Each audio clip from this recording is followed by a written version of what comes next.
Bonjour tout le monde pour ce Forex Presso. J'espère que vous allez bien, que vous avez fait de bons trades.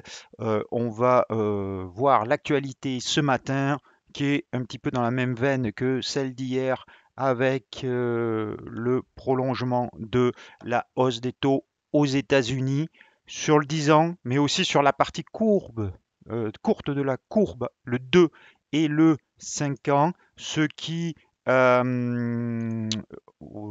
avez le 10 ans à l'écran, ce qui bien sûr a un impact sur le dollar qui a beaucoup monté ou qui remonte surtout contre l'euro, mais contre les principales devises, puisque c'est la partie courbe, je vous ai expliqué ça plusieurs fois, qui impacte le plus les taux de change. Donc là, vous avez à la fois la vitesse de la hausse plus la hausse de la partie courbe qui soutient le dollar. De la même veine, attention, dans la même philosophie, vous avez une augmentation des taux à 10 ans allemands, donc une remontée aussi en Europe qui, pour la première fois depuis bien longtemps, sont repassés, le 10 ans allemand, positif. Donc ça, c'est vraiment le fait de ce matin. Ça ne compense pas la hausse des taux aux États-Unis, mais ça y est, on commence à voir ce phénomène aussi. Donc, on pourrait avoir dans les prochaines semaines un rattrapage de l'euro contre le dollar, ou en tout cas de la politique monétaire. Pour l'instant, ce qui inquiète aux États-Unis, c'est quelle va être la décision de la fédérale réserve, de la réserve fédérale qui se réunit en la semaine prochaine et dont on attend une hausse des taux au mois de mars et 4 hausses de taux cette année. Mais on attend 25 points de base de hausse des taux et on commence de plus en plus à se demander si, vu les derniers propos de la Fed, vu les taux d'inflation, si la Fed ne va pas aller plus loin et va augmenter de 50 points de base. Donc ce débat alimente la hausse des rendements courts et longs et donc le billet vert. On a aussi une devise qui est forte, c'est la livre sterling. La livre sterling, dont la réunion de la Banque d'Angleterre se tiendra le 3 février, dont on attend une hausse des taux aussi. Donc attention. Et l'inflation est sortie ce matin plus fort qu'attendu. Donc après un chiffre du chômage lundi qui était aussi plus fort, donc là aussi des éléments pour peut-être une accélération de la politique, du virage de politique monétaire vers une politique restrictive des Anglais. On va prendre connaissance de l'avertissement sur les risques et puis ensuite on se retrouve pour l'analyse graphique.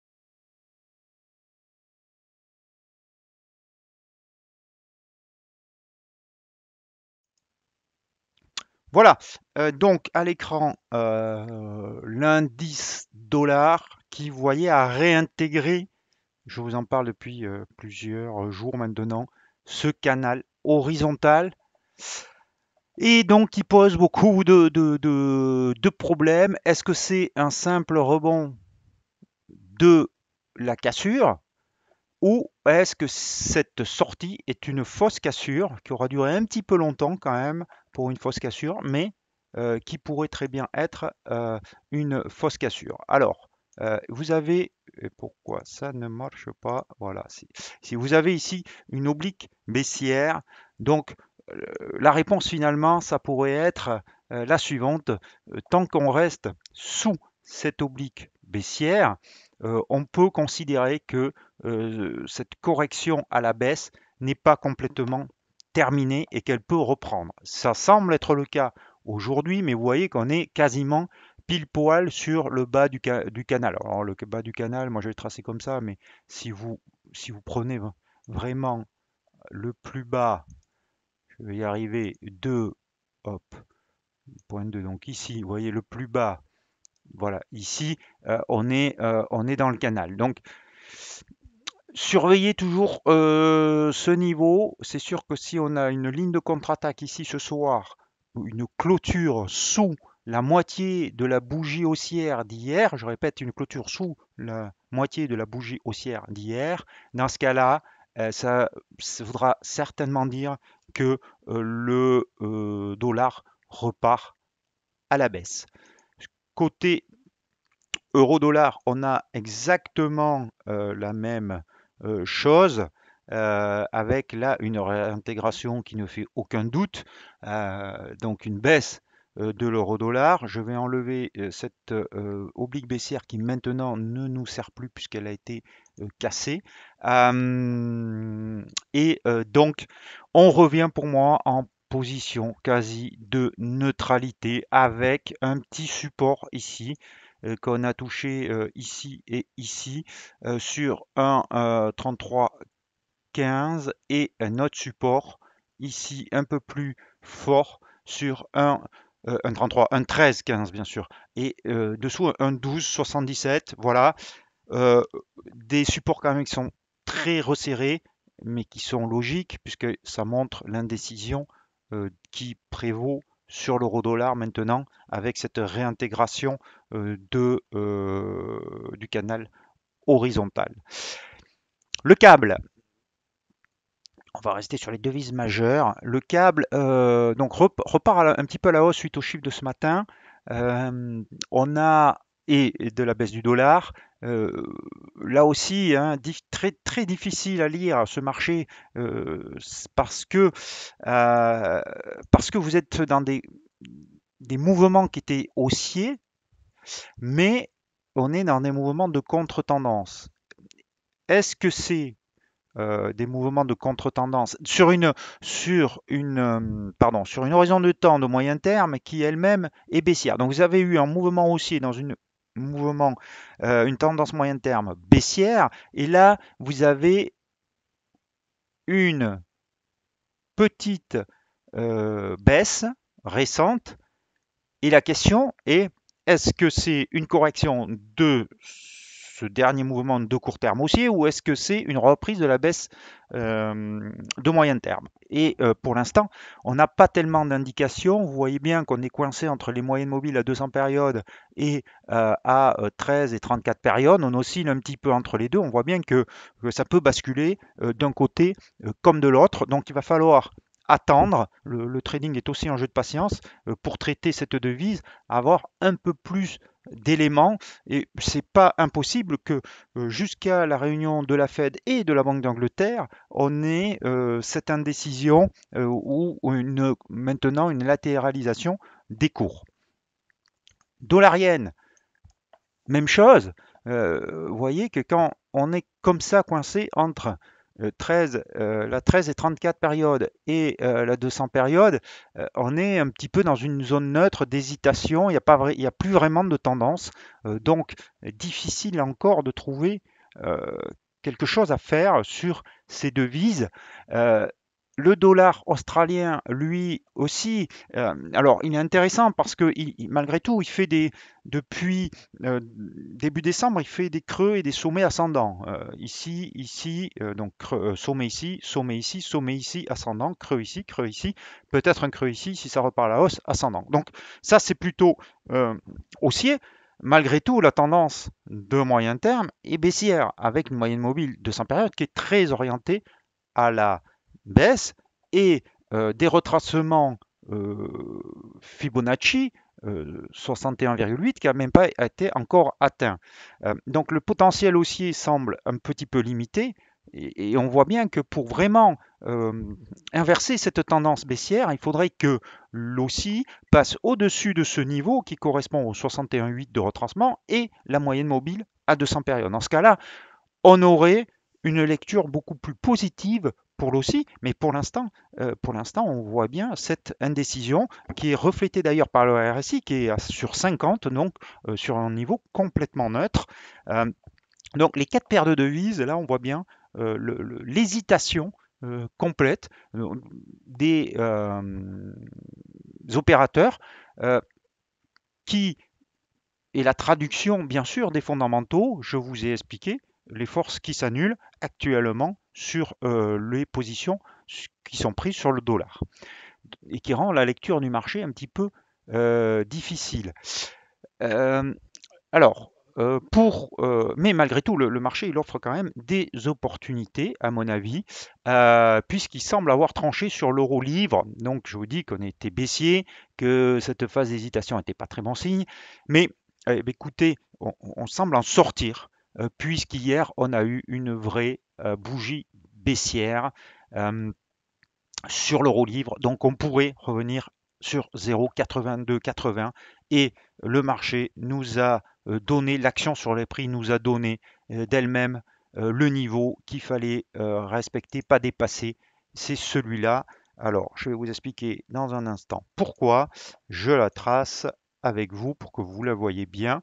Donc, cette résistance, tout simplement parce qu'ici, c'était support et que ce niveau est devenu exactement au pips près une résistance et a vu le retour des vendeurs. Donc, euh, euh, ce canal baissier qui fait office de résistance, il est renforcé par cette droite de polarité sur 0,8380. Donc, la question maintenant, c'est bien sûr, on est baissier, surtout après une bougie pareille.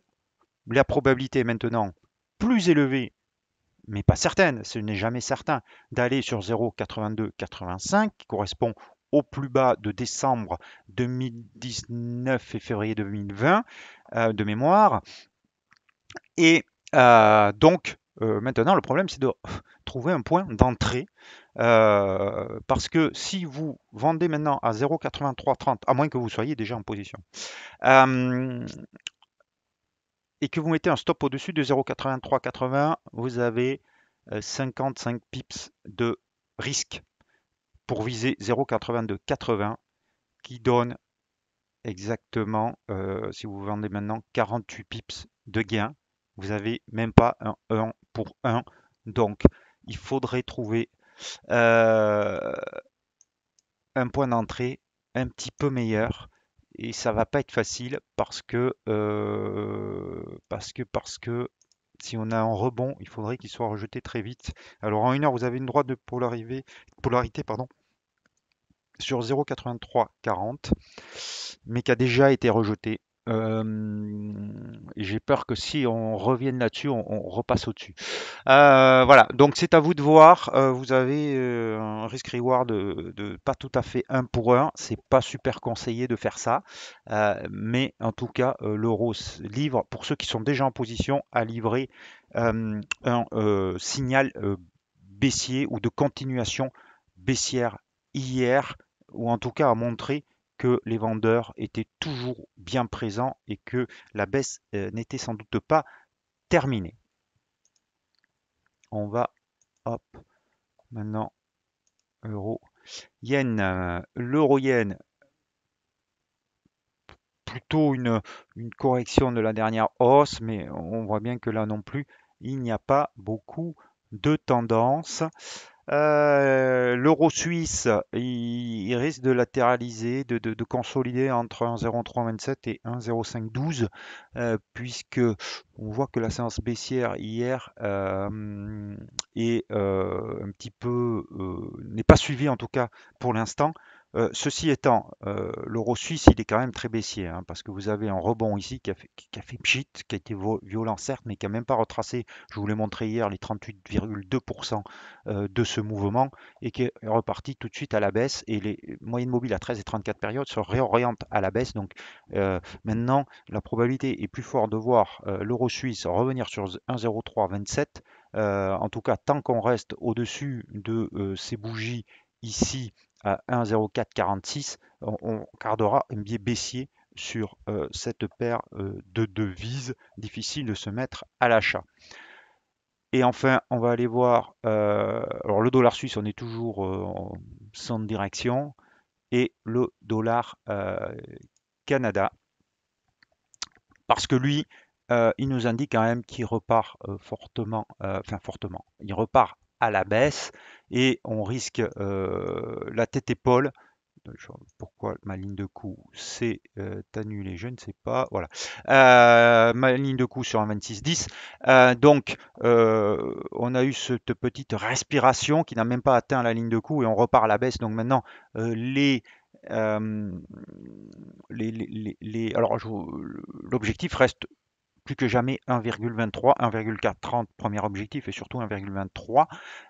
On a mis, je vous rappelle, pour les investisseurs de plutôt long terme, notre stop au-dessus de l'oblique baissière et donc ce stop, vous la baissez un petit peu tous les jours, mais on en est loin et en tout cas c'est un trade qui se déroule très bien et dont on garde l'objectif à 1,23. Attention, cet après-midi, parce que si on passe sur l'horizon de temps 1 heure, ici on a un petit signal de vente pour ceux qui ne sont pas encore en position sur un horizon de temps plus court terme, donc ça s'adresse plus à des day traders ou à des swing traders. Ce support donc touché ici une fois, deux fois, trois fois, qui a été cassé ici et donc il donne un petit signal. On pourrait mettre notre stop au-dessus, par exemple, de la moyenne mobile à 200 périodes sur l'horizon de temps 1 heure ou un 25,65 au-dessus d'un 25,65 pour viser un 24,30, un 23. Simplement, attention, à 14h30, nous avons les chiffres de l'inflation au Canada qui pourraient jouer les troubles faits, bien qu'il y a plus de chances que ça sort en plus haut que prévu, vu les derniers chiffres dans les autres pays. Le dollar canadien, il est soutenu par le pétrole, puisqu'il y a eu une explosion cette nuit d'un pipeline en Turquie qui risque de perturber l'offre. Donc c'est pour ça que le pétrole monte et soutient le dollar canadien. Voilà ce que je pouvais vous dire. Voilà ce que je pouvais vous dire aujourd'hui. Donc, je sais que ça peut être un petit peu frustrant, mais c'est le trading. Si le marché ne nous donne pas d'indications, c'est pas à vous à les inventer. C'est l'action sur les prix qui décide et qui doit conduire vos trades, vos investissements. Quand c'est pas le cas, il n'y en a pas. Mais malgré tout, dans ce marché très hésitant, vous voyez que le loonie, le dollar canadien, il suit exactement le plan de trading. Et donc, si vous l'avez suivi, vous êtes gagnant. Et malgré tout, dans ce marché hésitant, vous gagnez de l'argent sur cette paire de devises parce que la sélection à la base c'est le premier travail que vous devez faire, c'est sélectionner le bon actif, celui qui offre le plus de probabilités. Et vous voyez que même sur l'horizon du temps 1 heure, avec sous réserve les chiffres d'inflation cet après-midi, elle offre encore une opportunité d'entrée en position sur le marché. Voilà, je vous souhaite un très très bon après-midi. Je vous dis à demain, bien entendu. Protégez votre capital, n'oubliez pas vos stop loss. Bon après-midi.